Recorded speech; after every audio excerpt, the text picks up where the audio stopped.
Simcha, celebration, Simcha, Simcha, celebration of life. Shalom, welcome to Simcha, a celebration of life. I am your host, Eitan Berger. Born into a modern Orthodox Jewish family, Benjamin Anthony left his home in the UK to make Aliyah to Israel. Subsequently, at the age of 24, he volunteered for the Israeli Defense Force. In the 2 years that he served in the army, Anthony says that he experienced a unity and love for his fellow brothers, where through their help and support, he was able to practice his faith. I was born, raised, educated to the extent that I am or am not educated in the United Kingdom, in a city called Leeds in the northeast. When I was born there, I believe there were approximately 24,000 Jews within the Jewish community. Now there are far fewer. Then I went to the University of Manchester, and shortly after graduating from the University of Manchester, I had the privilege of relocating permanently to Israel, and I was drafted into the IDF shortly thereafter. My experience as an Orthodox Jew, I never once experienced any challenge on that front. I never encountered a problem. I never encountered a challenge. The kitchen was absolutely kosher. I was given time to go and daven and to say my prayers each day, each morning. I'll give you one example to demonstrate this point. The first thing in the morning, what infantry soldiers do is they have to do what's called misdal bokel. They have to arrange their tent and have everything prepared for inspection by the commander. And that is the time when the commander says, observant soldiers, now is the time to go and say your morning prayers. And I didn't go. And I'd find 3-4 minutes to put on my tefillin at my own convenience.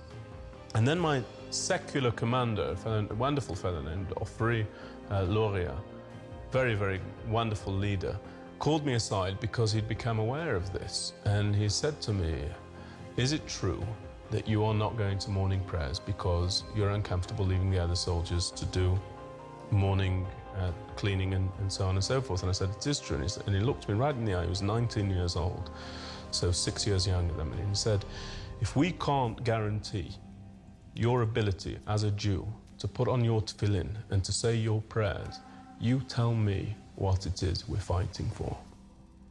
At the end of the day, particularly by that age, if one's religious convictions are not in, it's not going to be the army that knocks it one way or the other. It's going to be one's own individual considerations, and that's my view on it.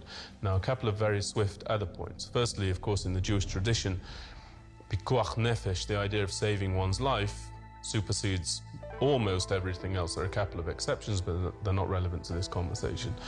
So, standing there with a radio, battery operated, operating electric fences, so on and so forth, that's all perfectly permissible. I got permission to do so from my rabbi, and it falls very much within the rubric of preserving Jewish life. And you should also know that never did a Shabbat go by where I didn't come down from guard duty or patrol or an ambush or whatever it may have been without secular soldiers having put aside for me Kiddush wine, wine to sanctify the Sabbath, 2 loaves of bread to thank God for bringing forward grain from the earth, and to enable me to observe Shabbat. And I've never, ever forgotten that. I'm deeply grateful for it. And they were much more accommodating to my particular Jewish religious sensibilities than I find many communities around the world are. So I think they're an example in that sense. Occasionally things go wrong. For example, a secular soldier I remember once mixed meat with milk. So I complained to my lieutenant and it was dealt with, and that was the end of it. There are far greater problems when it comes to living in the army than religious observance and respect vis-a-vis one for the other. But the unity that comes about is beyond compare and is not, in my opinion, found in civilian life. Because when we occasionally have our reunions, or when we meet in uniform, when we're called up, or when we sit down and happen to have one-on-one meetings, I can look into the eyes of somebody alongside whom I served, and he can look into my eyes, and we can be talking about something as inane and uninteresting as flavors of ice cream.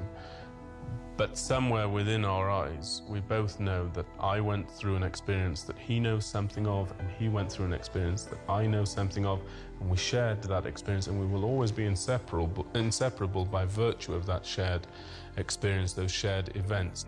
And I'm alive today because of them. And so I'll always be indebted to them. And I have a country to call home because of them. So that bond is absolutely unbreakable in the truest sense, but also it's not replicated in any other dynamic, I don't believe, certainly not within civilian life.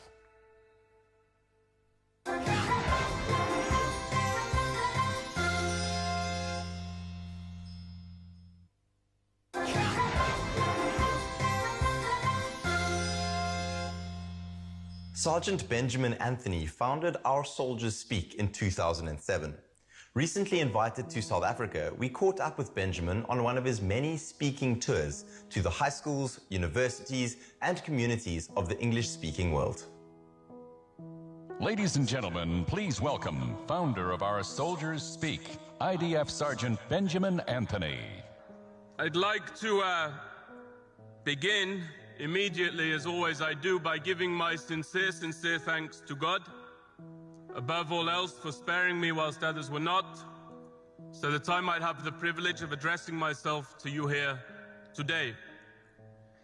In absentia, I'd like to follow on by extending my sincere thanks to the soldiers alongside whom I have had the privilege of serving, both as a conscript and as a reservist, both in the past and in the more recent past, who have always put their hands into the smalls of my back and pushed me forward within my work, in uniform, and here in this suit and tie, and I'm sure you thank them as well. After concluding my military service, I wanted to go and to become a doctor.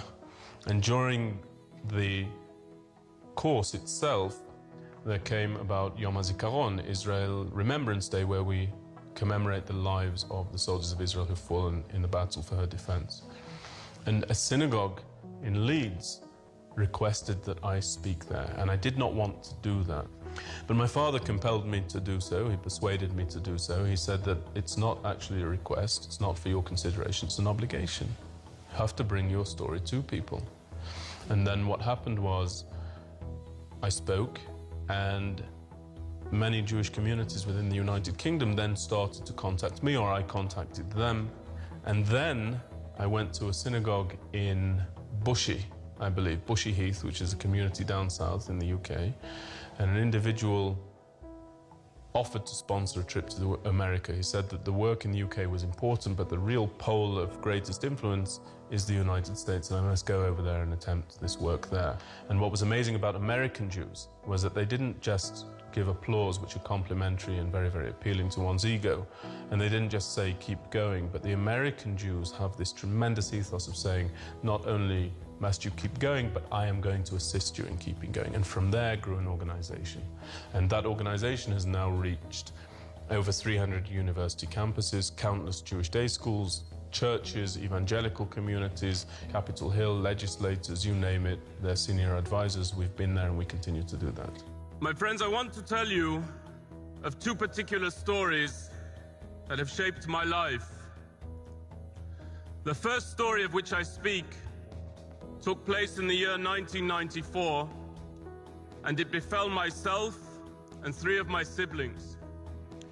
For us, the four of us traveled towards the Jewish day school that we attended, that was a 2.5-hour commute away from our home. My oldest brother, Jonathan, was suddenly and brutally attacked by a gang of 7 thugs. He was attacked simply because he was Jewish. As all of this continued, my 2 younger siblings sought help, but none was forthcoming. As they repeatedly pounded his head into the sidewalk, there was one sibling who stood by and did nothing, and that was me. And I stood by not because I was frozen by fear, but rather because I was guilty of making a gross presumption, one that suggested in my own mind that these thugs would come to an understanding that enough was enough and that nothing further could be justified.